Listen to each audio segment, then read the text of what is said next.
meio amarelado.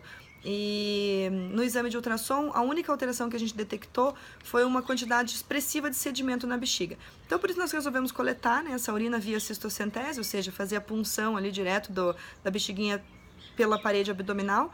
E no que nós puxamos a urina, ela veio laranja, tipo suco de laranja, assim, uma coisa radioativa, assim, super brilhante. Então, a combinação de icterícia com essa urina extremamente alaranjada e sedimentos na bexiga, indica que talvez esteja havendo um processo de hemólise, já que a gente não constatou nada em sistema biliar, que podia ser o principal suspeita para icterícia, né?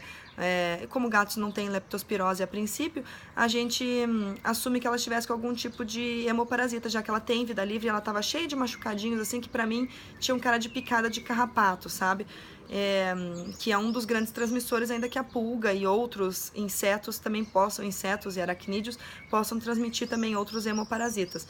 Então, a suspeita recai de gatos para anaplasma, Ehrlichia, Bartonellose, Citauxon, diversos tipos de hemoparasitas aí, ou parasitas do sangue.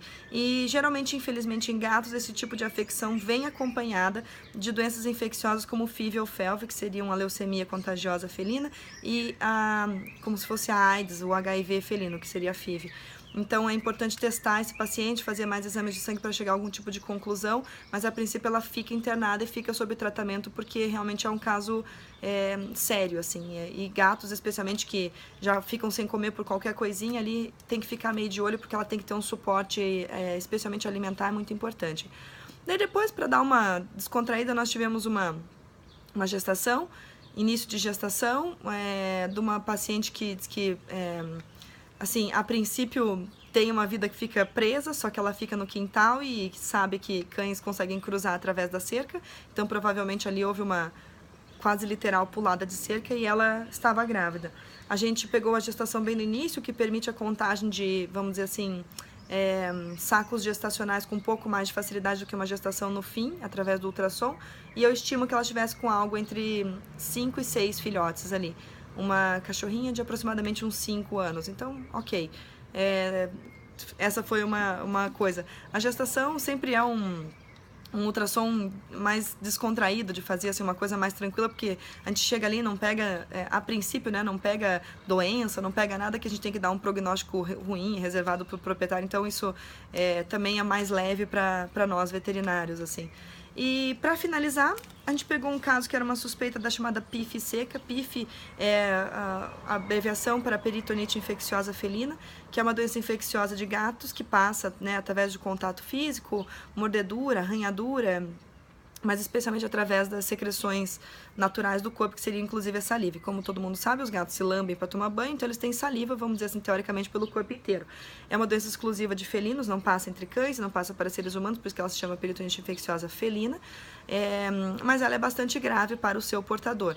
Ela começa geralmente por causa de um vírus chamado coronavírus, que é um tipo de causador de diarreia, inclusive em seres humanos, e aí no caso deles ela pode se desenvolver para tal da PIF, que é a peritonite. Diz que a transmigração bacteriana, né, ou a transmigração viral do intestino para a cavidade é que pode provocar a tal da peritonite.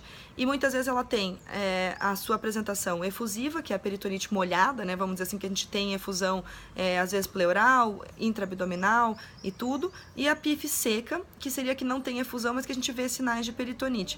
Nesse gatinho eu vi realmente sinais de peritonite com linfadenomegalia, ou seja, aumento de linfonodos abdominais mesentéricos, e hiperecogenicidade do peritônio com discreto plissamento de alça intestinal.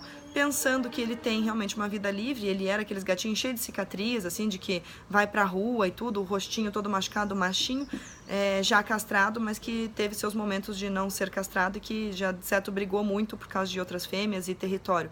Então, ele é um grande, vamos dizer assim, ele está muito exposto a esse tipo de acometimento. Então, a suspeita recaiu sobre PIF seca. Esse é o tipo da coisa que a gente só confirma através de laboratório, exames de sangue, tudo. Então, tudo isso tem que ser...